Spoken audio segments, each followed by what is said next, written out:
Emotional toil is when we are experiencing grief. So we're experiencing grief, but rather than people walking alongside you, you end up becoming the comforter rather than being comforted. You have nothing left to give, yet you're allowing the other person's emotions to hijack your own. You are now not only dealing with your own feelings, but you are carrying theirs as well. This is not healthy. It's not Jesus. And can I just tell you, it is not that scripture called carrying one another's burdens. We need to stop. That's ignorant. That is not carrying one another's burdens. That's not what it means. Okay. And I say that with love, but I also say that with the fire of truth. No. Sometimes people will twist scripture to benefit themselves. So if they're getting something out of you, they will give you a scripture to sort of justify the fact that they're being selfish or that they're simply just not emotionally mature enough to handle their own emotions and they want to outsource that job to you. Mm-mm, no. So let's talk about the spiritual aspect of this. So in my dream, and this is again prophetic dream, there was a person who expected a phone call of thanks over something that did not require it. So I remember it being over something that you didn't need to thank somebody. It was like something ridiculous. Like you don't have to thank somebody for this thing.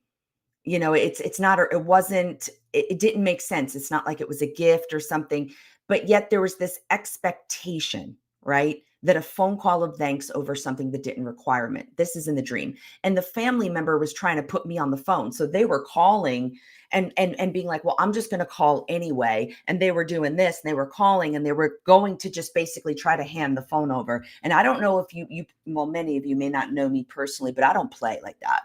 I'm like, don't ever try to strong arm me or manipulate me because as much grace as I also have equal amount of fire. And when I say no or I say something is finished, respect it because it means it's done. And if you don't get that, I'll make sure that you understand one way or another. And that is something that we all need to have. We need to have that boundary that says, yeah, when I'm grieving over something and you're trying to put me on the phone, we're going to have a problem. And that looked like me just leaving them over there and going off and doing what I needed to do because I was not playing. And it didn't matter who the person was in my life.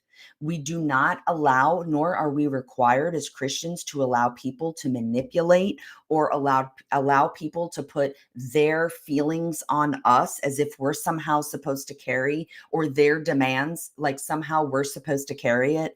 I don't think so. Not how that works. So the spiritual aspect, and I created that boundary by locking myself elsewhere.